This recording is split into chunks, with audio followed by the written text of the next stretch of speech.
And now, let's join Maggie Linton on Sirius XM Urban View, Channel 110. Well, welcome back. Tomorrow we'll chat with former Major League Baseball player Mookie Wilson, who's now also a pastor, and New York Times bestselling author of the Sookie Stackhouse series, Charlene Harris. That one's getting ready to come to a close. But we continue right now with a friend whose life's work has been to help people have a happy, healthy, and peaceful life. Carl Powell is a fitness expert, founder of The Magnificent Body, and now author of a new book, 21 Steps to Magnificent Living. Welcome, Carl. Well, thank you, Maggie. I'm so excited to be here this Pull morning. the mic a little closer to you. You don't want me to talk too loud, do you? Oh, yeah. You got a great voice. You can talk anytime you want. I love that. Let's talk about your about you, because listeners out there are going, so who is he to tell us what to do? Okay. But you have taught people all over the world. Yeah. Well, I'll start with my experience, and that's in the book, and I thought that was really important. I've traveled the whole world, and I had first the opportunity to teach exercise and dance. And I thought that that was my gift. So I went around and I did that.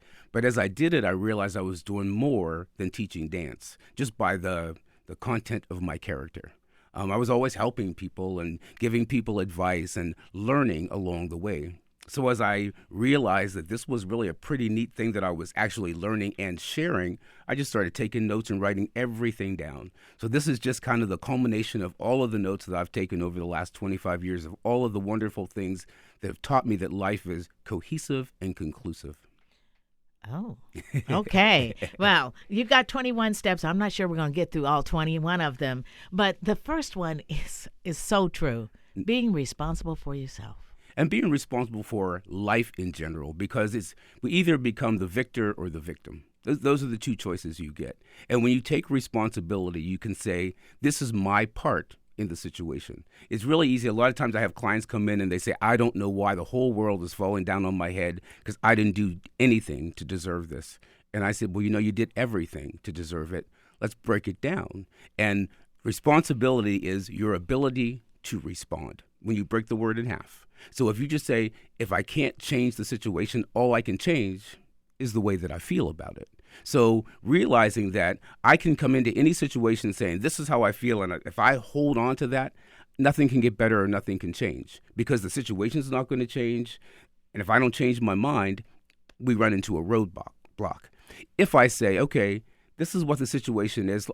The dam broke last night. I have the choice of either, complaining about it or getting out there and helping people and taking my part in how can I help the situation instead of sitting there and going, oh, look, this happened. The whole world is falling apart. No, I'll take responsibility and help make the situation better. Very true. All right. Being faithful. Being faithful is something that I learned over a course of time because first I thought faith was religion. And I really had to break away from religion in order to find my faith. When I was a little kid, like everyone else, we went to church and we learned all the things that we were supposed to learn. And then one day when I got old enough, I thought, well, these are stories, but I've never seen a Red Sea part or, I've never seen any of this. Yeah, you never seen Noah and the Ark, which we started thinking about yesterday, right? I was building mine yesterday. So as I started to say, well, this doesn't all make sense to me, I bought a Bible and I started reading it and I couldn't read it. And it just didn't make any sense to me. So I decided that I had to go out into the world and find my own religion. And as I found my own religion, I found faithfulness because now I know that everything in life happens for a reason. I know that when bad things happen, I can say, this is bad today, but you know what? In 10 years, this might be a really good thing because I won't have to learn this again. Now, in my 50s, I find so many places in my life where I reach back into my life. I call it my pocketbook of miracles. And I go, oh, look, this was so bad 10 years ago. I cried over it. I fretted over it. I was mad. I blamed the whole world. And look, this is a gem that I've had all this time. So when you take responsibility and find your faith, and I love these steps because they all fold on to each other. As you find one, you can't help but find the other. Being wise, I love that one because being wise is not about being knowledgeable. When I first started traveling around the world, I was gathering as much information as possible. And you're living in how many different countries? I've lived in 7 different countries, and I've traveled almost the entire globe. And just doing that and learning so much. I love to tell my South Africa story. I got asked to come and do a keynote speech in South Africa at a convention. And I had never been to South Africa, had never done a keynote speech. But when they called and asked me if I could do it, that's one of the steps, be prepared. I said, sure, I'm ready for it. I hung up the phone and then became prepared for it. Hey, you always say yes first and then figure out how to do it second. Figure out how to do it. So I get there, I get to South Africa. I've been waiting to go all this time. And it was 1991, so it was just at the very end of apartheid. And I didn't know. I thought the African people were going to view me as this American person who came in with this attitude, and you have more than we did. And so I was a little bit nervous about how my reception was going to be. So I went in, and I had written a few jokes. I walk in to do the keynote speech, and then I say, these jokes are not going to work. Mm-hmm. And I had probably the first 10 rows from the front were all black people, and then all the white people were in the back. So I started the lecture off with a chip on my shoulder. I was like, oh, so now the white people don't even want to be close to me. And so I had the little chip on my shoulder, and I went through, and I did my lecture, and I finished, and all the black people came up at the very end of the lecture, and they were standing there, and they were so happy, and they were crying. They said, we've never had a black person come and be the main presenter before, and we were so excited that we got up at 4 o'clock in the morning and stood in line to get here to meet you. And all that time, I could have had more fun, you know. But what I had done was being mindless. Being mindful is one of the steps. I had prejudged the situation in my mind, and it didn't allow me to just enjoy what was happening. So sometimes we get so caught up in what happened before that we don't actually experience and enjoy what's happening now. And I love this book because all of these things are the steps that I've had to learn.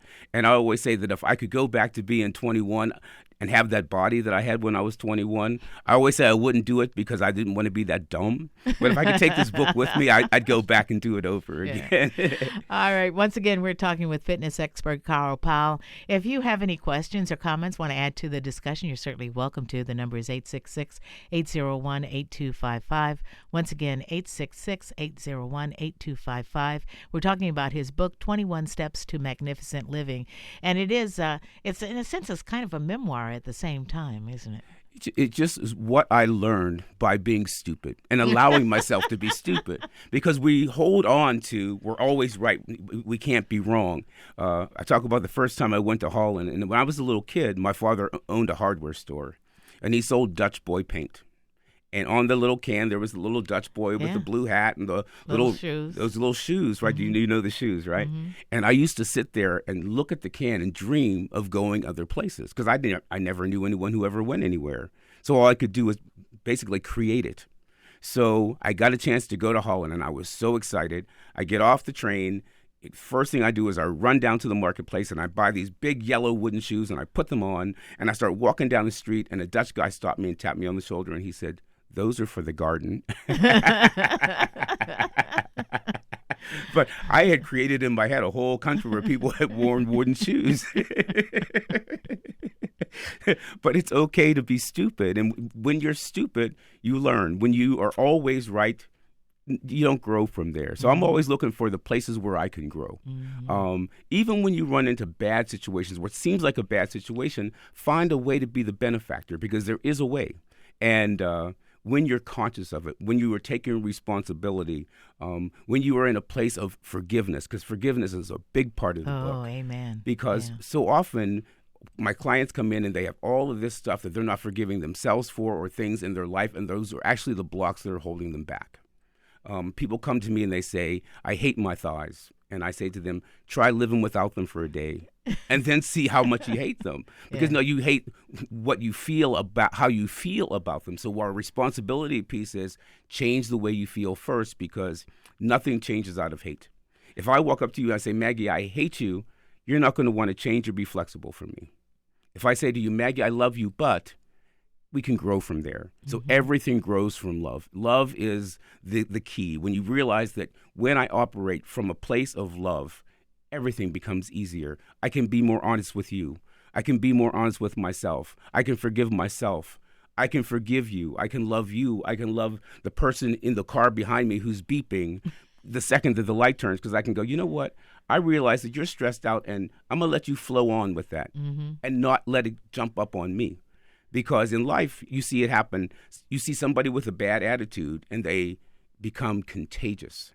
And they have And I always say, when I see someone with dis-ease in their body, I realize they're creating disease within their spirit, because we have to be comfortable. We have to allow ourselves to love what we're doing, love where we're living, love how we're eating. All of those things about being well, they're so important. And when you realize that it's all conclusive, it just all falls on each other. Yeah. When I can be myself, what a difference I can make in the world. You cannot change anything as long as you're hiding behind a rock. That's true. Listen, I got to take a break. Okay. My producer's going. We're going to take a break. When we come back, more with Carl Powell as he talks about his book, 21 Steps to Magnificent Living. Stay tuned.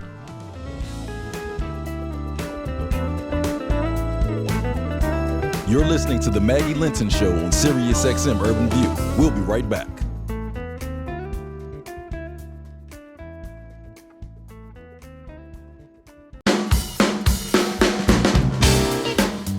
And now, let's join Maggie Linton on Sirius XM Urban View, Channel 110. Well, welcome back. We continue with fitness expert Carl Powell, founder of The Magnificent Body, and it is a studio where you can go and get your body together, and author of 21 Steps of Magnificent Living. And we're just going to continue to talk about just trying to get your life together. But one of the things I have to say that Carl does, because he's been my teacher in the past, is you get folks together on a social level, too, and bring them together with dinners, because we know food is the equalizer. Well, I think, and that's the reason why I like the whole magnificent living thing, we're here to live, and that's what life is about. So it's not about any extreme. So I don't believe in any extreme. I believe that we should be able to exercise and be happy and do that together. And if we do that as a family, it becomes less of an effort. Then when we have the thing to look forward to, when we know that if I exercise my 3 days a week, at the end of the month, we're going to go out and we're going to have a good time. We're going to have a couple of beers. We're going to have a couple of laughs and enjoy life, because that is the key, is when you're enjoying life, then you're doing that whole magnificent living piece. People always ask me, how do you always keep that smile on your face? And I tell people, I'm living in a magnificent life, period. It's just such a blessing. I've had so many wonderful Earth mothers, who you're one of them, who've just come in and never had a problem with giving me and sharing with me, and taught me all about cheerful giving. I love to give. Yeah. I love doing community projects, because I know that when I give back, I get better as a person. And so I just continue my magnificent living all the time. All right, let's talk about some more of magnificent living. And one of them that I really love is being a dreamer. Yeah. If you can't dream about what you want, then your dreams can never come true. I always tell people I dream wide awake in color. Mm-hmm. And this is one of the things that I had to learn, because when I was a child, I didn't have a clear dreamscape. No one sat me down and told me, these are what your possibilities are. And so I didn't have possibility training. And I think that that's one of the things that I do when I go out and do this lecture with younger people. I teach them about the possibilities, because for me, I grew up on a little farm in Pennsylvania, a little poor black kid who never knew anyone who ever went anywhere. I never knew what my possibilities were. And like I said, I've had wonderful guides through life. I moved to California and I met one guide who taught me how to speak well. And she told me this is going to be a benefit later on. And I just said, okay. I just went with it. And then I met another person. They told me this is about mind-body exercise. And, in 20 years, you're going to need this. And even though that wasn't the thing to do then, I said, I'll learn it, because I'll put it in my pocketbook of miracles and see what happens later on. And what I've learned, I keep saying life is cohesive. Mm-hmm. When you acknowledge your part in your pain, everything gets better from there. When you can say, this is where I don't feel so good, because I don't always follow all 21 every day. There might be a day where I need to go out and do something and I'm living in fear, and I'll catch myself living in fear, and I'll stop for that moment and I'll breathe and I'll think, okay, Carl, you're not taking your own advice. So, fear is a 4-letter word, but it's not a bad 4-letter word. It's okay to be afraid, and it's okay to say, I'm afraid of this. There are a lot of things that if I didn't acknowledge I was afraid of and then say, but you know what, I'm going to step past my fear, I would stay within the fear for the rest of my life. Learning how to be mindful about the things that we have stuck in our heads that I call useless information that we've held on to for a very long time. Right. I tell the story, my mother always wants to kill me, about the umbrella. She used to tell us, don't put an umbrella up in the house, you'll poke somebody's eye out. And so for years, I refused to use an umbrella. And every time it rained, I feared for my sight. You know, I was like ducking umbrellas everywhere I went. Well, I went to New York City and I had to do a radio interview. And it's a beautiful day. I go out, I'm walking through Central Park, and it starts pouring, and a million umbrellas go up. So I get into a state of panic. By the time I get to the interview, I'm breathing hard. I'm disheveled. I sit down and I'm like, and they said, what's wrong? And I start telling her the story about all these umbrellas went up, and I'm going on and on. And she looked at me and she said, so you're afraid you're going to get your eye poked out? And I said, yeah, because I was going through, blah, blah, blah, blah. And she said, okay, Carl, how many people do you know with one eye? And I said, oh, it's not an epidemic of people getting their eyes put out by umbrellas. but we have those things in the back of our head that's just useless information, but we hold on to them. Also, we have like the prejudice thoughts, the racist thoughts. And I always tell people, when it comes up, examine it, because that means that there's something in there that inside of you, some experience that you've had that you haven't completely squashed. And until you squash it, it's going to live in the back of your mind. I don't want that kind of nonsense taking rent inside of my head. So instead of letting it live in my head and become a squatter, I say I refuse to let negative energy squat in my brain. So whenever I find it, I analyze it and I say, okay, this may be how I felt before. You know, maybe I might have felt white people were this way before, but you know what life taught me is that's not the truth. It's individuals. It's individual people. Yeah. And if we get past the generality of this is the way life is supposed to be, just down to this is what you and me, and this is what our relationship is, it changes the way you can feel about all of your relationships. Yeah. And, you know, the other thing you were talking about, you were just talking a few minutes ago, you were mentioning the guy behind you maybe honking because you weren't out, the need for patience. And so many of us do not have patience. And patience is a virtue. It's something very positive. And I tell people it's the ability to take a breath before you act. And once you say something, you can never, ever, ever take it back. So I say, but you can, if you just, yoga taught me that. In life, whenever I catch my central nervous system on an alarm, I pause and I breathe and I say, okay, what do I really think about this situation? How do I really feel about this? Think before you speak. Yeah. And then I speak. And that way I never have to go back and say, you know, I really didn't mean to say that. Because no matter how many times you say, I really didn't mean to say that, You said it. Yeah, it's done. Yeah. It is done. And being honest, and we've kind of talked about that with yourself and with others. And a lot of that also has to do with how you say what you say. And again, taking that breath beforehand. Yeah. Being honest with yourself. When I can start the day by saying, Carl, this is honestly how I feel about things, it's easier to be honest with other people. But I'm not here to be a critic either. And a lot of people forget that you're not here to criticize other people. You're here to help them along. So instead of pushing them down, give them a hand and pull them up. That's what our job is. And some people believe that if I can make you smaller, it makes me bigger.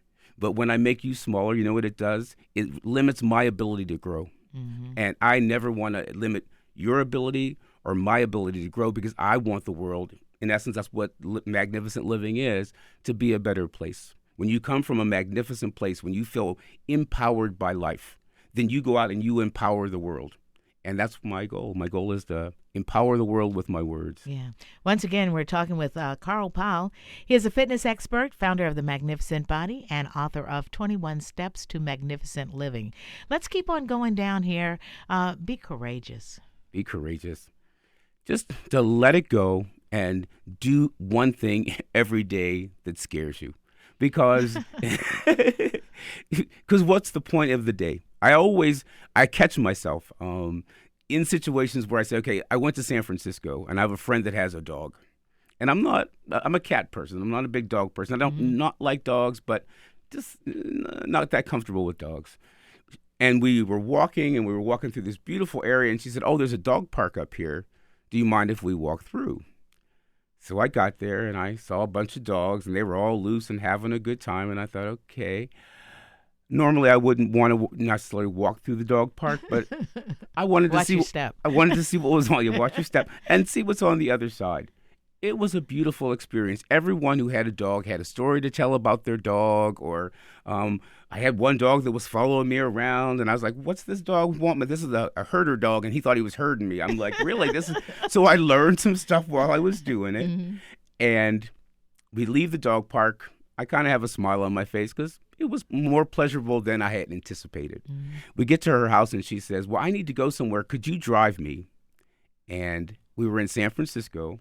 When I lived in San Francisco, I had a motor scooter. I had never driven a car in San Francisco before.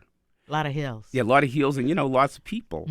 So at first I was going to go through the limited car and say, no, I don't really know the roads. I want to be careful with your car. And I said, no, I already went to the dog park today. So I scared myself once. Let me scare myself one more time. And she said, whatever you do, don't go on the freeway. So I dropped her off. And what's the first thing I did? I went on the freeway. And I said, you know what? I'm just going to take this on because every time I do that, I'm a little bit stronger from it. So it's about challenging yourself because it's easy to lay down and not grow. But the only way you're going to grow is to jump up out of your fear. Yeah. Very. Well, the other thing you talk about, and I'm a big fan of that. Be wise. I get wiser every day because of the people I talk to, like you, like the guy I just had on, Carl Reisen, and so many others, because I'm constantly learning and staying open for the learning experience. And life there's so much to learn. There's so Yes, many it is. beautiful things to learn. I don't have the answers to everything. I don't even try and act like it. And that's the best thing you can say every day. When I wake up in the morning, I say, you know what, God? I don't have the answer for even what's going to happen today, but you know what? I'm open, and my heart is open, my ears are open, my eyes are open, and I'm going to learn today. And be okay with that. Be okay with not knowing everything. Be okay with saying, you know what? It is what it is, and some days are heavier than others. I have to tell you my flood story. So, Laurel, Maryland, that's where my studio is, under flood watch this morning. So my business, also in Laurel, Maryland, the city's flooding last night. 3 a.m., I get a call from city council, and they say to me, we need you to come open up your building because we're evacuating the building. And I said to them, I'm going to be on Maggie's show tomorrow. I can't do that. And I hung up and went back to sleep. I woke up this morning and turned on the television and realized I didn't know it was flooding last night. I was asleep. But I called them immediately and said, I'm really sorry. But I had already meditated on being here. So, I was already, in my opinion, I was already here. My whole spirit had moved in this direction. I didn't have time for anything else.